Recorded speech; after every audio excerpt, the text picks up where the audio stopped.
말씀 창세기 25장 19절에서 26절까지 말씀입니다. 자막 보면서 여러분의 성경 찾아보면서 한 절 한 절 교독하도록 하겠습니다. 아브라함의 아들 이삭의 족보는 이러하니라. 아브라함이 이삭을 낳았고 이삭은 40세에 리브가를 맞이하여 아내를 삼았으니 리브가는 밧단 아람의 아람 족속 중 부두엘의 딸이요 아람 족속 중 라반의 누이였더라. 이삭이 그의 아내가 임신하지 못하므로 그를 위하여 여호와께 간구하매 여호와께서 그의 간구를 들으셨으므로 그의 아내 리브가가 임신하였더니 그 아들들이 그 태 속에서 서로 싸우는지라. 그가 이르되 이럴 경우는 내가 어찌할꼬 하고 가서 여호와께 묻자온대 여호와께서 그에게 이르시되 두 국민이 내 태중에 있구나. 두 민족이 내 복중에서부터 나누이리라. 이 족속이 저 족속보다 강하겠고 큰 자가 어린 자를 섬기리라 하셨더라. 그의 쌍둥이가 있었는데 먼저 나온 자는 붉고 전신이 털옷 같아서 이름을 에서라였고 후에 나온 아우는 함께 했습니다. 후에 나온 아우는 손으로 에서의 발꿈치를 잡았으므로 그 이름을 야곱이라 하였으며 리브가가 그들을 낳을 때 이삭이 60세였더라. 아멘. 네, 하나님께서 오늘 우리에게 주시는 은혜의 말씀들이 있습니다. 특별히 은혜로 오늘이 아니라 과거가 아니라 내일을 살다라는 주제로 우리가 10번의 우리 창세기 말씀, 특히 야곱의 이야기를 함께 나누길 원합니다. 그래서 정확히 보면 야곱의 은혜 이야기라고 말할 수 있는 것 같아요. 여러분 야곱하면 떠오르는 단어는 은혜입니다. 왜냐하면 믿음의 조상으로서의 자격 없는 한 사람이 야곱이기 때문에 그래요. 성경에 많은 믿음의 위인들이 있지만 와 이런 모습으로 우리도 살았으면 좋겠다. 저런 은사가 있으면 좋겠다. 저런 믿음이 있으면 좋겠다. 저런 능력이 있으면 좋겠다. 많은 우리가 닮고자 하는 믿음의 위인들이 있는데 야곱을 보면 너무 우리랑 닮았어.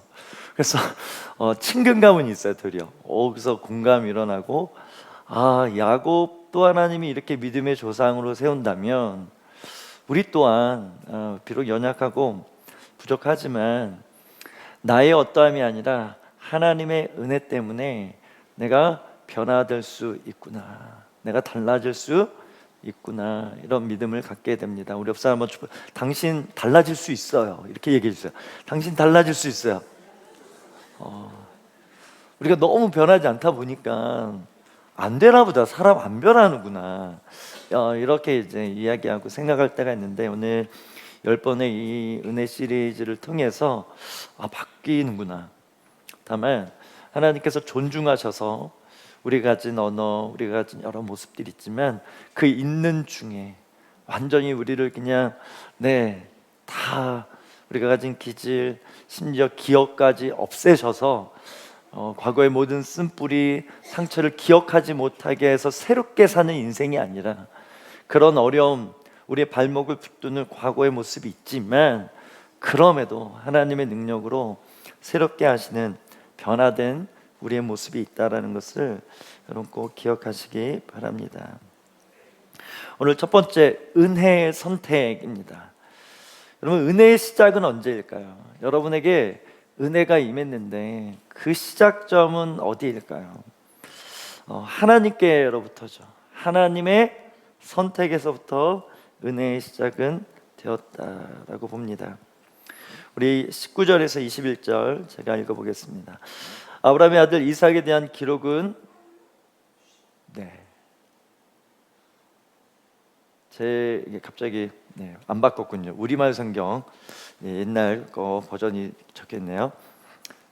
띄워주시죠. 19절 같이 읽어보겠습니다. 시작. 아브라함의 아들 이삭의 족보는 이러하니라. 아브라함이 이삭을 낳았고 이삭은 40세에 리브가를 맞이하여 아내를 삼았으니 리브가는 밧단 아람의 아람 족속 중 부두리의 딸이요 아람 족속 중 라반의 누이였더라. 이삭이 그 아내가 임신하지 못하므로 그를 위하여 여호와께 간구하매 여호와께서 그의 간구를 들으셨으므로 그의 아내 리브가가 임신하였더니. 예, 아브라함의 족보이죠. 또 여기 보면 이삭의 족보라고 또 이렇게 표현하기도 합니다. 여러분, 족보가 주는 메시지는 무엇입니까? 하나님의 역사죠. 우리 가문에 우리 조상으로부터 누가 낳고 우리 할머니, 아버지, 자기에 이르기까지 그 하나님의 역사, 디테일한 스토리들을 우리가 관계 안에서 이야기를 들으면서 알지만 그냥 그 이름만으로도 그 인생을 알고 이것이 그냥 우연으로 되어진 것이 아니라 하나님의 역사로 되어진 것을 우리가 아는 것처럼 성경에 나와 있는 족보는 철저하게 하나님의 역사. 근데 그 역사가 어떻게 시작됐다고요? 하나님의 선택에서 시작됐다라는 것입니다. 특히 하나님의 선택이라는 제목으로, 선택이라는 주제로 나눌 때 가장 대표적인 사람은 오늘 야곱에 대해서도 나누지만 아브라함이죠. 아브라함을 하나님이 택하셔서 특히 이스라엘이라는 나라 민족의 근원으로, 열국의 아비로, 이스라엘뿐만 아니라 믿는 모든 사람의 영적인 조상으로 하나님이 아브라함을 택하심으로 인해서 하나님의 구체적인 이 나라적인 히스토리가 이어진 것입니다. 그래서 창세기 하나님은 선택하신 하나님이라는 거예요. 창조의 영역도 하나님이 처음 아담을 만드셨지만 여러 사람 중에 한 사람 택했다, 이런 차원보다 만드심 자체가, 그리고 그에게 아담이라는 이름을 주신 것 자체가 선택의 영역이라고도 볼 수 있는 거예요. 그래서 여러분, 우리가 은혜로 오늘을 산다라는 제목이 아니라 우리가 내일을 산다라고 우리가 정했잖아요, 그렇죠? 은혜로 오늘을 산다라는 것은 우리가 할 수 있는 최선을 다해 살지만 우리가 어떤 노력으로만 하나님의 뜻을 이룰 수 없다라는 것을 인정하는 삶을 말합니다. 그런데 은혜로 내일을 산다라는 것은 뭐예요? 은혜 아래 있을 때 하나님이 바라시고 원하시는 모습을 인식할 뿐만 아니라 은혜로 되어진 나를 만나러 가는 여정이라는 거예요. 하나님께서 아브라함을 택하셨어요. 처음에 그냥 우상을 섬기는 어느 지역의 한 사람이었지만 결국 22장에 이삭을 번제로 드리는 이 믿음 때문에 너가 나를 진짜로 사랑하는구나, 너가 나를 진짜로 경외하는구나, 그 믿음과 십자가, 보혈 다 연결되는 것이거든요. 그래서 12장과 22장 10장 차이인데 이 여정 속에 결국 하나님이 바라봤던 사람은 어떤 사람이다? 22장에 진짜 믿는 아브라함의 모습이었다라는 거예요. 이와 같이 우리가 은혜로 산다라는 것은 지금의 나, 심지어 과거의 나가 아니라 앞으로 되어질 나, 하나님이 변화시킬 나, 그 나를 만나러 가는 여정이라는 거예요. 질문해 봅니다. 여러분은 누구와 동행하고 있습니까? 당연히 하나님과 동행하는데 여러분, 나 자신과도 동행이 있죠. 어떤 사람은 나의 과거의 나와 동행하는 사람이 있어요. 그래서 과거가 야 봤지, 좋은 거 막 이러면서 교만하게 만들고, 약한 거는 야 봤지, 너 이거밖에 못해, 자꾸 못하게 만드는 거죠. 실패 경험, 실패의 전적이 나의 오늘을 갇히게 만드는 이런 과거의 나와 살 거냐, 오늘의 내가 변화된 나, 하나님께서 이루실 나, 하나님께서 변화시킬 나와 동행하면서 살 거냐, 이게 굉장히 중요한 믿음이라는 거예요. 그래서 시편에 보면 과거에 많은 쓴뿌리와 특히 지금 현실의 어려움에 닥친 한 영혼이 괴로워할 때 내 영혼아 어찌하여 낙심하느냐, 내 영혼아 어찌하여 이렇게 슬퍼하느냐, 왜 넘어져 있느냐, 이럴 때 하나님을 도리어 찬양하라. 찬양하는 그 믿음을 통해서 찬양 이후에 풀어질 하나님의 기름 부음, 하나님의 역사. 왜 찬양합니까? 하나님의 역사를 봤기 때문에 반응하는 거 아니겠어요? 그러한 모습을, 지금 어렵지만 그 모습을 가져라. 이것이 믿음이다. 그때 은혜 받을 내가 나를 향해서 그런 메시지를 준다라는 거예요. 하나님은 여러분의 미래를 아십니다. 아멘. 그리고 선택하셨다. 그래서 하나님의 선택은 완전하시다. 선하실 수밖에 없다. 하나님의 선택은 실수와 실패가 없다라는 거예요. 하나님의 열심은 완전합니다. 이것을 믿고 살아가야 진정한 우리의 소망이 일어난다고 보는 거예요. 우리 옆사람 선포해 줍니다. 하나님, 당신은 하나님, 완전하신 하나님이 선택하신 사람입니다. 이렇게 선포해 주세요. 그래서 여러분, 이게 톱니죠. 인생의 두 가지 톱니바퀴가 같이 맞물려 갑니다. 인간의 열심과 사람의 열심과 하나님의 열심. 그런데 이 중심은 사람에게 있지 않고 누구에게 있어요? 하나님에게 있습니다. 그래서 오늘 21절에 보면 리브가가 아이를 이제 낳지 못하는 이제 상황이죠. 그래서 이것을 이제 하나님의 열심과 인간의 두 열심이 톱니바퀴가 일어나고 있다는 증거예요.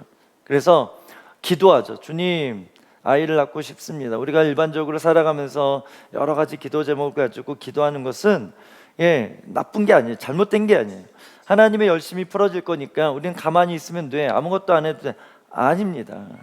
그래서 우리가 할 수 있는 최선을 다해 반응하고 주님을 따라갔지만 거기에 하나님의 열심이 더해질 때 놀라운 열매가 맺혀지게 된다라는 거예요. 나무가 잎이 무성하고 열매가 맺는 것은 뭐 때문입니까? 뿌리 때문인 거죠. 땅속에 수맥에 있어서 생명이 있는 것처럼 보이는 것이 전부가 아니다라는 거예요. 어떻게 보면 우리의 노력은 꽃이나 이파리와 같아요. 근데 진짜는 하나님의 열심은 뿌리에서부터 시작된다라는 것을 우리가 기억할 필요가 있어요. 그래서 살다 보면 우리의 노력으로 되지 않을 때가 있습니다.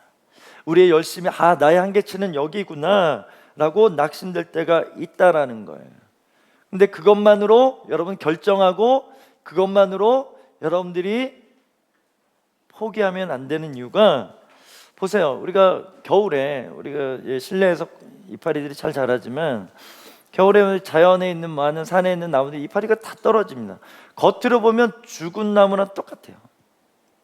그런데 겨울에 나무가 이파리가 없으니까, 푸르름이 없으니까 죽었네, 이렇게 생각할 사람이, 뭐 아이들은 지식이 없으면 그럴 수 있지만 일반적으로 생물과 자연 공부한 사람들은 봄이 되면 푸르게 이파리가 열려, 또 시즌이 되면 꽃도 열려, 심지어 농부가 없어도 열매가 열려 라고 우리가 은연중에 믿는 것처럼, 은연중이 아니라 그냥 대놓고 믿는 거죠. 이와 같이 우리의 인생도 그렇게 봐야 된다라는 거예요. 푸르지 않아, 지금 나의 열심이 안 되는, 나의 열심으로 안 되는구나. 근데 이게 끝난 것이 아니라, 죽은 것이 아니라 지금 뿌리에서 하나님의 열심으로 공급되어주고 있다. 오늘 찬양처럼 주가 일하고 계시다. 저 앞에서 나를 위해서 예비하고 계시다. 준비하고 계시다. 아브라함이 산에 갔을 때 번제 드릴 때 어린 양을 주님이 미리 준비시키고 수풀에 이렇게 메어 놓았다. 그 여정이라는 거예요. 그래서 여러분, 소망은 하나님의 일하심에 대한 기대인데 다르게 표현하면 인내입니다. 그래서 소망의 인내, 소망이라는 단어가 인내랑 연결되어지는 것은, 오늘 우리가 인내할 때 이 인내는 그냥 참는 것이 아니라 하나님이 이루실 것을 믿는 기다림이라는 거예요. 당연히 인내라는 것이 힘들죠. 괴롭죠. 버티는 거죠. 그러나 그저 포기한 상태로 버티는 것이 아니라 하나님의 열심, 하나님의 일하심을 기대하는 믿음 안에서의 인내이기 때문에 소망이 있다, 가능성이 있다, 하나님이 여신다라는 이 믿음을 갖게 되는 것입니다. 예전에 이영표 선수의 간증을 이제 들은 적이 있어요.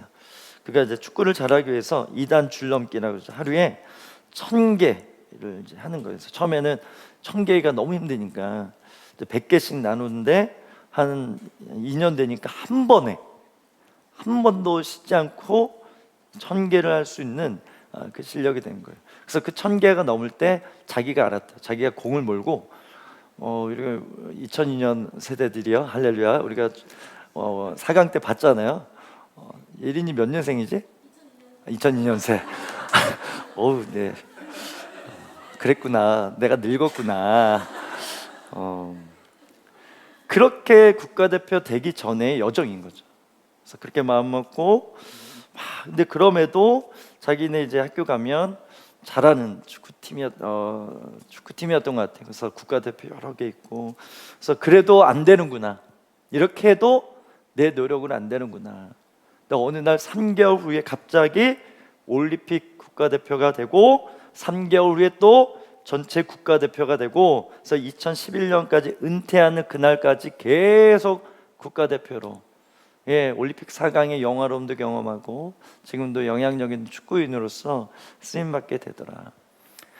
그가 인정하는 거예요. 열심히 했죠. 그래서 어느 성과도 있었지만 그 선을 넘지 못하는 그 한계가 있는데 그 영역은 하나님 몫이라는 거예요. 거기까지 우리가 감당했을 때 자만하고 교만할 이유들이 있지만 하나님 그 한계를 정하시고, 야, 여기는 내 몫이야, 기다리고 있어. 딱 이렇게 주님께서 인도하신다라는 거예요. 그래서 여러분, 내 노력의 한계는 내 인생의 한계가 아니다. 우리에게 뭐가 있다? 은혜가 있다. 하나님의 은혜 아래 하나님의 주권, 하나님의 열심이 계속 풀어지고 있다. 그렇게 믿는 거예요. 여러분, 하나님이 아브라함, 이삭, 야곱을 선택하셨는데, 여러분, 선택한다는 말이 다른 말이 뭘까요? 책임진다라는 거예요. 우리 옆 사람 어깨 한번 보세요. 여기 막 멍에 이렇게 막 뽕이 뽕 아무튼 이게 네, 좋은 뽕이 아니라 이게 멍에를 매듯이 우리를 더 보여주는 게 아니라 막 처지게 만드는 책임 부담감의 영들이 있습니다.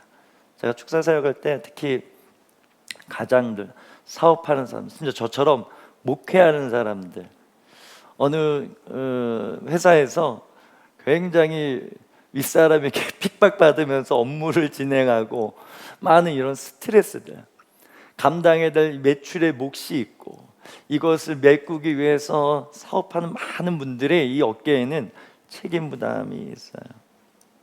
그래서 그런 분에게 복음을 드립니다. 하나님이 책임지십니다. 하나님이 여러분을 선택하셨고 선택했다라는 것은 내가 책임지겠다는 하나님의 의지인 거예요. 우리 22절 같이 읽어보겠습니다. 시작. 그가 이르되 이럴 경우에는 내가 어찌할꼬 하고 가서 여호와께 묻자온대. 네, 아까 읽은 21절을 통해 이삭도 처음에는 아브라함처럼 아이를 갖지 못한 오랜 기간에 어려움이 있었다라는 거예요. 그 한계가 있었다라는 거예요. 열심히 노력했겠죠, 아이 갖기 위해서. 그럼에도 되어지지 않았던 때가 있다. 근데 이삭과 리브가가 아이를 낳을 때 몇 세다? 60세다. 할렐루야. 우리 네, 셋째, 둘째 부흥을 일으킵시다. 네, 이게 복음이 아니라 놀라운 것은 이 아이를 가졌는데 이 아이들이 지금 뱃속에서 싸우고 있는 상황이 된 거예요.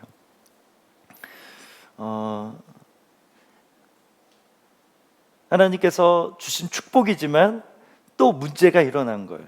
하나님께서 기도 가운데 응답하셔서 진짜 바라고 사모했던 아이가 생겼는데 그 아이들이 지금 뱃속에서 싸우고 있다. 이것이 말하는 게 뭡니까? 우리 인생의 여정입니다.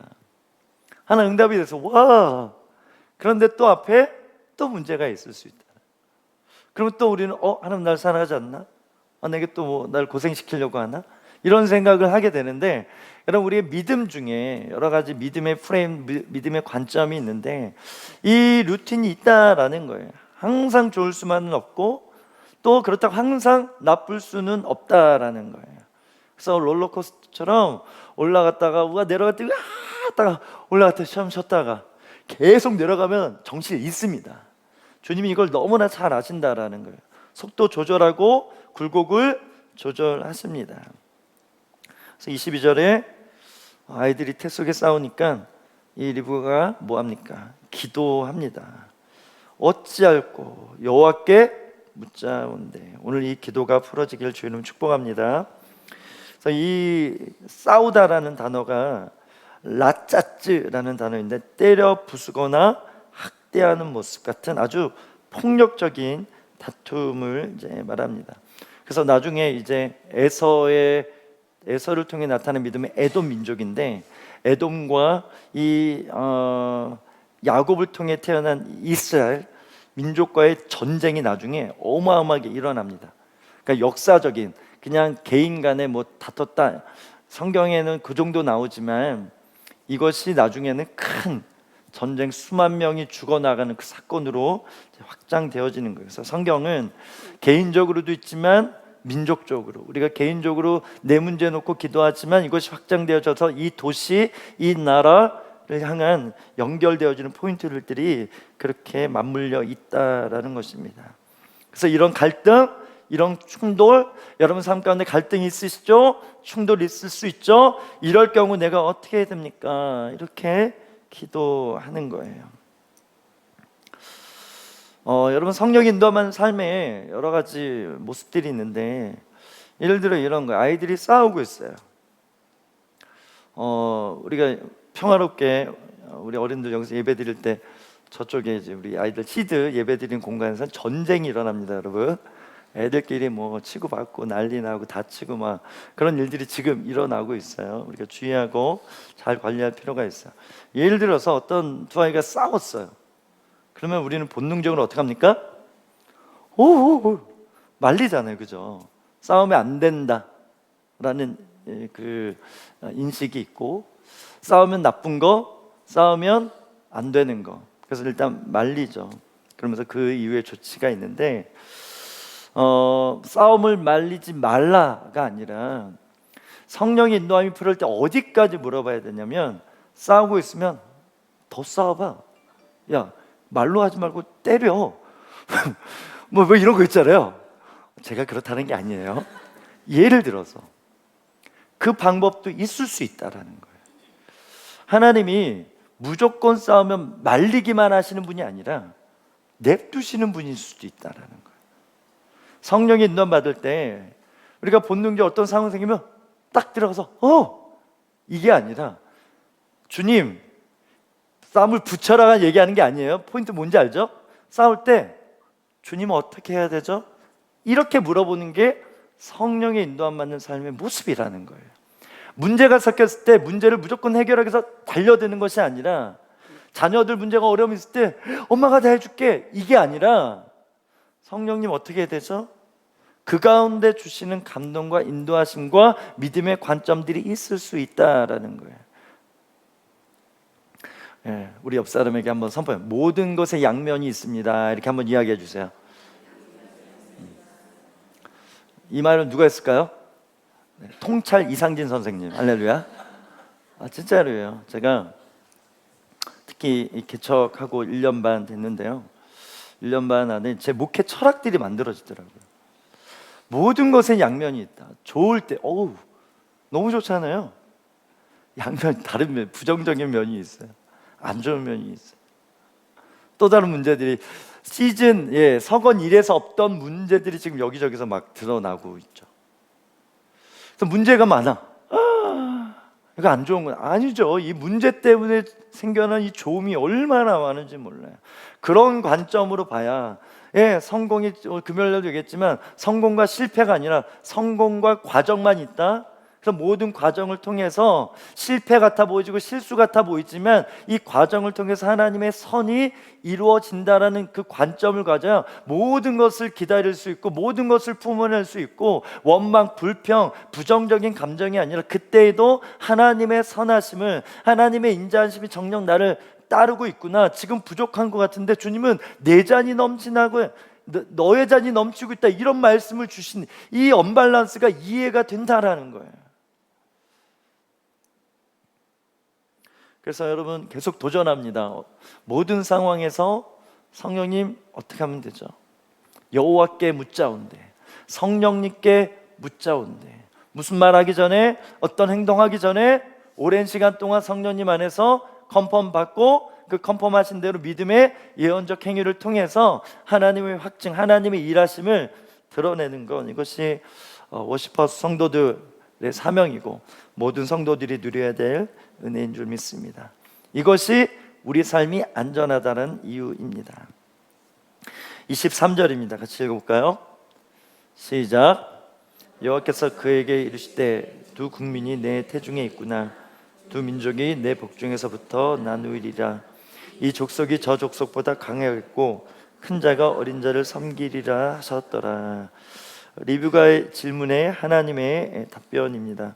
아까 나눈 대로 사무엘하 8장에 보면 이스라엘과 에돔 국가의 이제 국가적인 차원의 여러 가지 전쟁들이 있고, 특히 다윗이 이 에돔을 점령해요. 이 말은 야곱과 에서가 싸우는데 지금 어쨌든 속여가지고 야곱이 복받잖아요. 하나님이 야곱의 편을 들어주잖아요.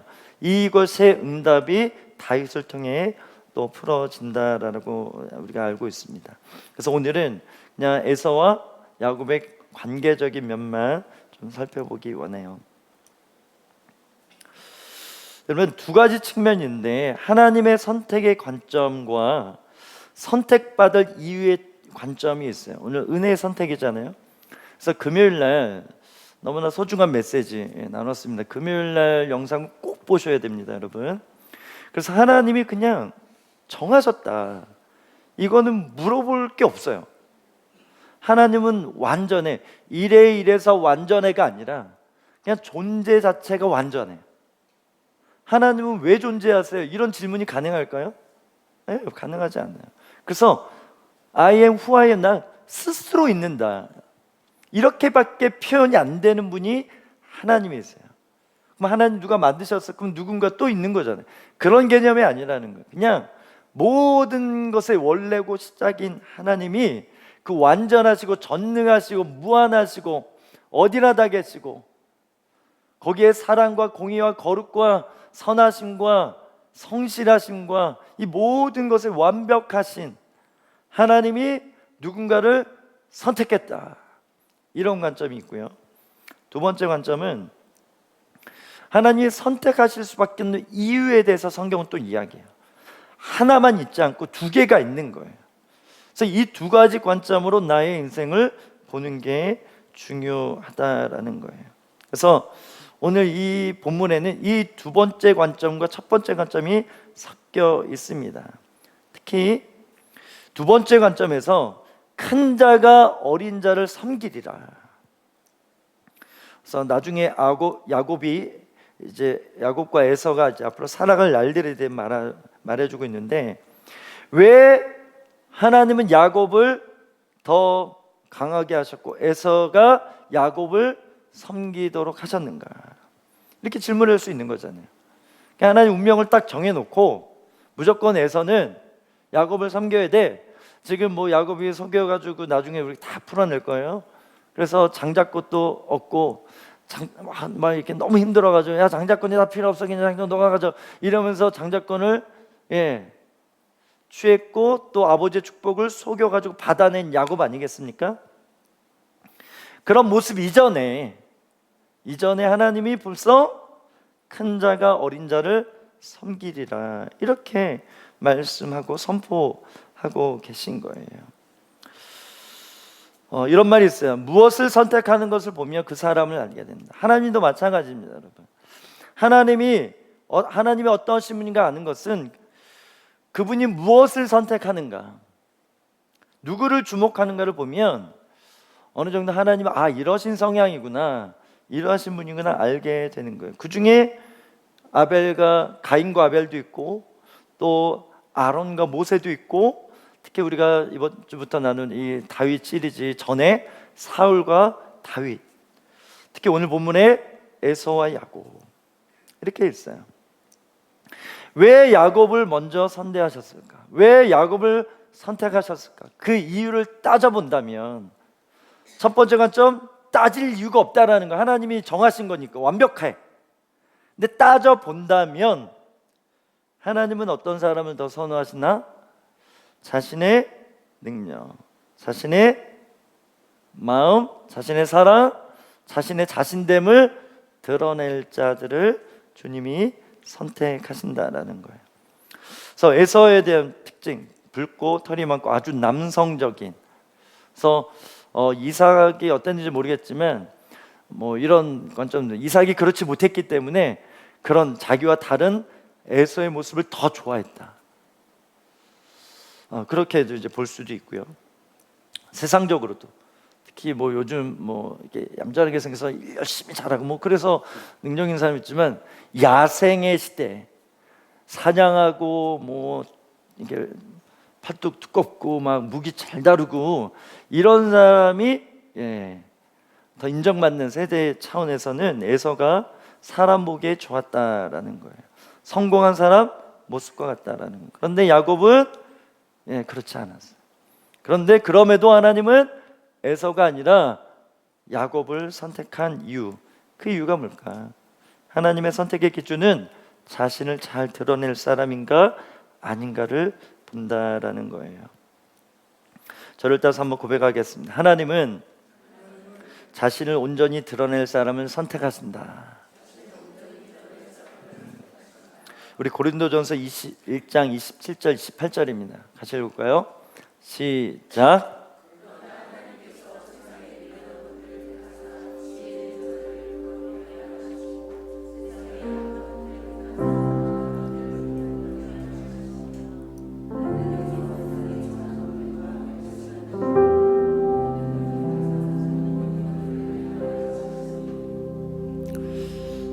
하나님의 능력을 나타내기 위해서 하나님이 약한 사람을 택하세요. 하나님의 신실하심을 나타내기 위해서 좀 불성실한 사람, 그런 사람을 주님이 택하십니다. 하나님의 은혜를 나타내기 위해서 때로는 무자비한 사람을 택하시기도 하고요. 그래서 그렇게 여러 가지 하나님의 열심으로 다뤄주셔서 결국 저 사람 이렇게 약하지만 그래서 하나님이 더 드러나는구나, 더 나타나는구나 알게 하신다라는 거예요. 이런 관점으로 하나님 나를 선택하셨다. 하나님의 주권적인 선택의 관점도 있지만 나의 약함, 나의 실수, 나의 어려움, 상황까지도 그래야 더 여호와께 물어 질문하기 때문에 그런 여러 모습을 통해서 결국 주님이 행하고 싶은 것은 고린도전서 1장 27절 28절 말씀처럼 미련한 것들을 택하사 지혜롭게 부끄럽게 하기 원하신다. 세상의 약한 것들을 택하사 강하다라고 막 자만하는 사람들 부끄럽게 만드신다라는 거예요. 아주 천해 보이는 아무 거들떠보지도 않는 그 한 사람을 택해서 멸시받는 것, 없는 것들을 택하셔서 있는 거라고 착각하는 사람들에게 아니다 라는 걸 말하고 싶어 하신다라는 거예요. 그런 관점으로 우리 자신을 볼 때 나 자신 자체가 하나님의 역사다. 하나님이 이미 능력이 풀어져 있다. 계속 얘기하죠. 앞으로 되어질 나, 지금의 내가 그런 약한 자이기 때문에, 없는 자이기 때문에 공급되어지고 부어질 은혜만 남아 있는 것입니다. 여러분, 통장 잔고에 잔고가 점점 줄고 있습니까? 예전에 우리 부모 세대에서는 그 쌀통에 쌀이 긁어도 안 나오는, 구석에 그 모서리에 바가지를 긁어도 잘 터치가 안 되는 그 정도의 쌀털만 남아있는 그런 가운데 우리는 선택하는 거예요. 그냥 굶어 죽자, 죽겠구나가 아니라 와, 하나님께서 부어질 은혜가 이만큼 더 넓어졌네, 더 많아졌네. 그런, 세상은 이걸 긍정의 힘이라고 얘기하지만 우리는 하나님의 열심, 하나님의 선택된 자이기 때문에 그렇게 보는 게 자연스러워야 된다라는 것입니다. 하나님은 지금도 은혜가 필요한 자를 찾으세요. 그래서 그 한 사람을 통해서 자신의 능력과 영광스러움을 나타내십니다. 하나님 똑똑한 사람이 필요하지 않습니다. 능력이 많은 사람이 필요하지 않습니다. 왜? 주님께 다 있어요. 다만 하나님의 능력이 나타날 자. 그 중에 대표적인 사람이 누구라고요? 연약 이상진 선생님이에요. 너무 연약해, 부족해. 혹시나 저 때문에 상처받는 우리 성도님들 또 사역자들이 있다면 죄송합니다. 제가 연약합니다. 제가 완벽하지 않아요. 이 말은 우리가 성도들 안에서도 그렇죠. 성도들끼리도 그럴 수 있어요. 아이들 저쪽 방에서 치고받고 싸운다니까요. 그럴지라도 그 안에 우리 어떠함이 아니라 하나님의 열심히 풀어질 가능성을 보고 하나님이 우리를 바꿔주실 영역들이 보여져서 아우 저 사람 왜 저래, 우리 목사 왜 저래, 서로 이런 지탄이 아니라 그 모습 가운데 풀어질 예수 그리스도의 성품, 예수 그리스도의 능력을 볼 수 있는 이 양면을 볼 수 있는 거룩한 믿음이 오늘 우리에게 주어진 줄 믿습니다. 은혜 아래서 또 은혜 안에서 은혜 위에서의 삶이 가장 안전합니다. 하나님이 은혜로 여러분을 선택하셨습니다. 개인적으로 선택하셔서 워시퍼하우스 성도가 되게 해준 거, 이게 제일 제 개인적으로는 감사한 것 같아요. 오늘 찬양인데요.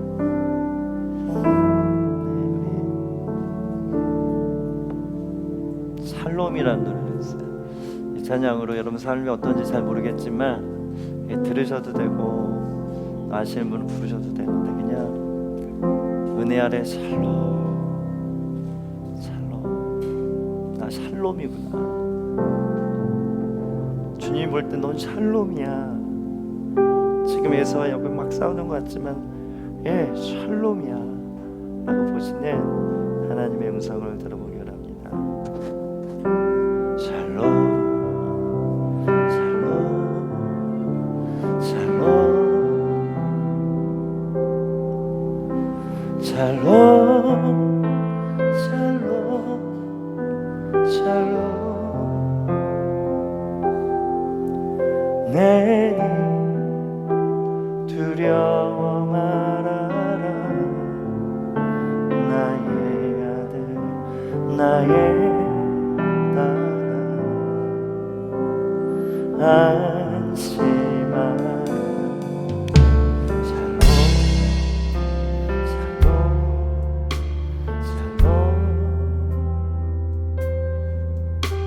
샬롬, 샬롬, 샬롬, 나의 평안을 주노라. 세상과는 다른 평안, 두려워 마라.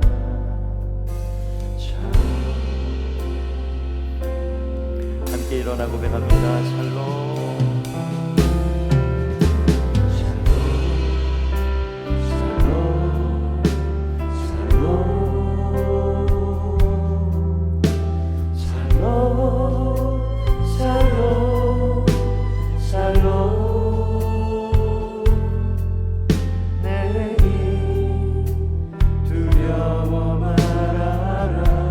나의 사랑, 나의 이스라엘, 나의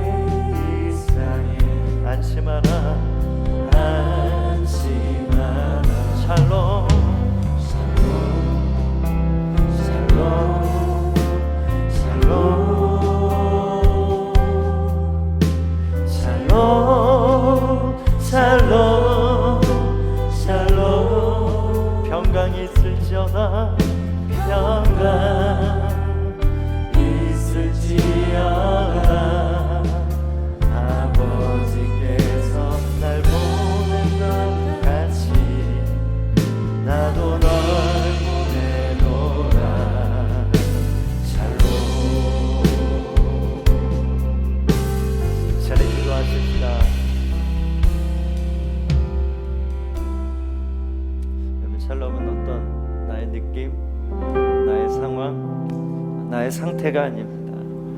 샬롬은 철저하게 하나님의 음성입니다. 날 향한 하나님의 마음입니다. 워시퍼하우스 성도들이여, 찬양하고 기도하고 말씀 들을 때 주님의 마음을 받아내십시오. 그래야지만 온 마음 다해 정성 다해 뜻을 다해 주님을 여러분 사랑할 그 길이 열리고 그 에너지가 생기고 그 열심이 풀어지게 되는 것입니다. 주님, 오늘 이 샬롬으로 영의 샬롬의 영으로 임하신 줄 믿습니다. 오늘 가까이 우리 가운데 오신 줄 믿습니다. 우리 육체 가운데 거룩한 임재로 덮어주고 계시는 줄 믿습니다. 특별히 우리 마음과 생각 가운데 주님의 생각, 주님의 감정, 주님의 의지로 충만케 하시는 줄 믿습니다. 이제 하나님 저 성문을 나아간 우리 발걸음 가운데 샬롬이 흘러넘치게 하여 주시옵소서. 하는 나의 열심을 넘어선 하나님의 열심이 풀어질지어다. 나의 한계를 넘어선 하나님이 예비하신 여호와 일에 하나님의 열심이 풀어질지어다. 그렇게 선택된 자로 하나님의 약함 가운데 하나님의 강함이 드러낼 자로 선택하셨음을 믿고 강하고 담대한 믿음으로 승리하게 하여 주시옵소서. 그 주 한번 아침에 기도하겠습니다. 주여, 성령 하나님 하여 주시옵소서.